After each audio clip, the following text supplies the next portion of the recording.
السلام عليكم ورحمة الله وبركاته. طلاب الأعزاء، طلاب الصف السابع من مدارس هبة الله. اليوم إن شاء الله يا مس رح نكمل الجزء الثاني من درسنا الأول بالوحدة الثالثة، درسنا يلي هو كان علم التصنيف.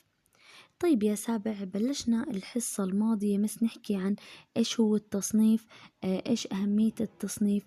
أيضا يا مس حكينا إنه صنف العلماء المجموعات الكائنات الحية وفق معايير. من الأمثلة على هذه المعايير حكينا مثلا نمط التغذية لكل كائن حي. حكينا مثلا عندي النباتات ذاتية التغذية، وأيضا الحيوانات غير ذاتية التغذية. إذا هاي مثال.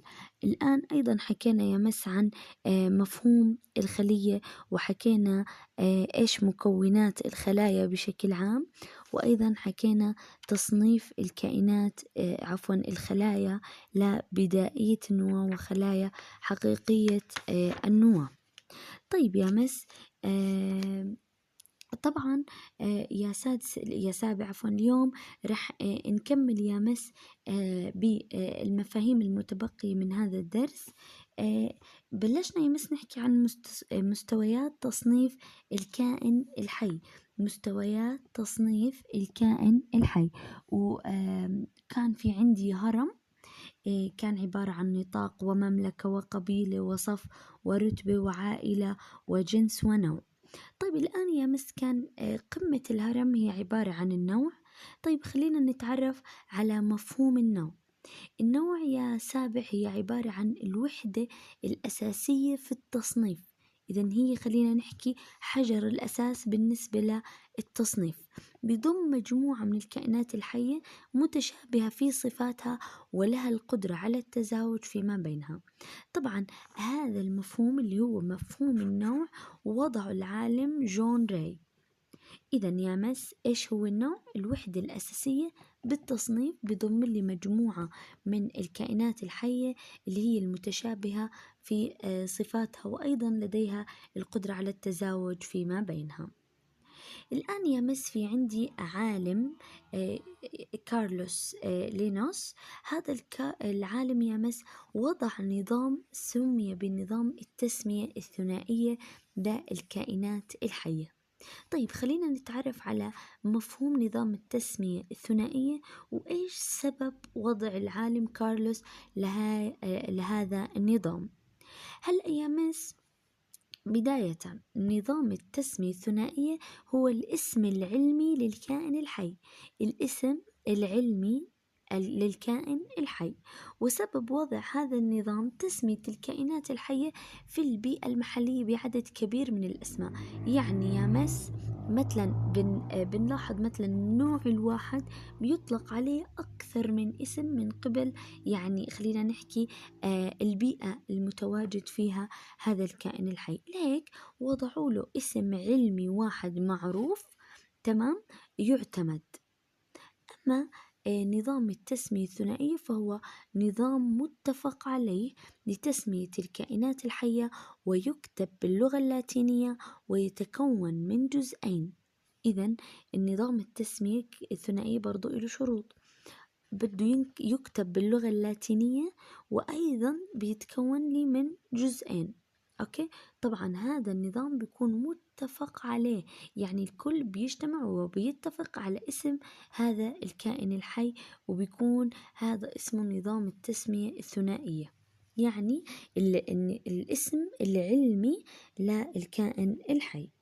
هلأ هدول الجزئين يمس الجزء الأول بتدل على اسم الجنس، جنس الحيوان، تمام، والثاني بتدل على اسم النوع، اسم النوع، تمام. الآن يا سابع، في شيء مهم لازم تعرفوه، إنه ما في عندي كائنات حية بيكون إلها نفس الاسم العلمي. يعني لكل كائن حي اسم علمي مختص به. أوكي، إذن لا يشترك نوعان من الكائنات الحية في الاسم العلمي نفسه. أيضا يا مس الأنواع المتشابهة من الكائنات الحية بتنتمي لجنس واحد. الأنواع المتشابهة في الكائن الحي بتنتمي لجنس واحد. وأيضا يا مس بدك تعرف إنه دائما وأبدا الاسم العلمي بيكتب باللغة اللاتينية. مثلا من الأمثلة على اسم علمي الحصان اللي احنا بنعرفه، وهذا هو اسمه اللاتيني إكيوس كابلس، هذا اسمه اللي هو اللاتيني.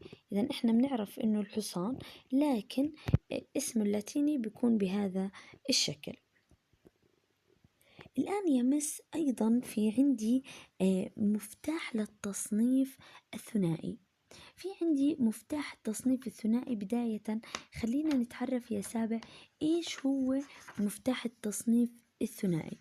يا مس مفتاح التصنيف الثنائي عبارة يا مس عن سلسلة من الأسئلة القصيرة المكونة من صفات محددة للكائنات الحية، بتكون الإجابة عن هاي الأسئلة إما بنعم أو لا، وبالنهاية يا مس بالنهاية بتأدي لتحديد المجموعة اللي بينتمي إلها الكائن الحي.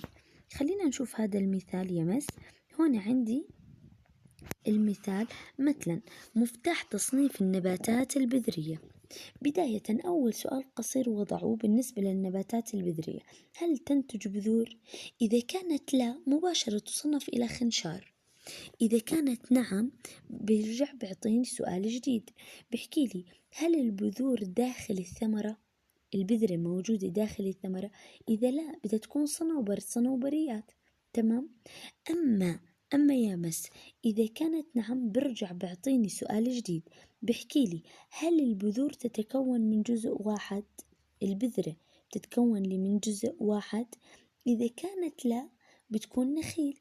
إذا كانت نعم بتكون عشب.